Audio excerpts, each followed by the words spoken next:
How to program a Rockies motor remote.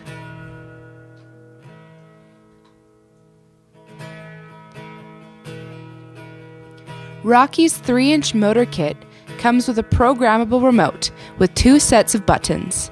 This allows you to program 2 motors to one remote. For the standard 3-inch motor kit, we will only be using the left set of buttons. To program the remote, hold the button on the motor and press the top left button on the remote. The light will blink and the motor will start to turn.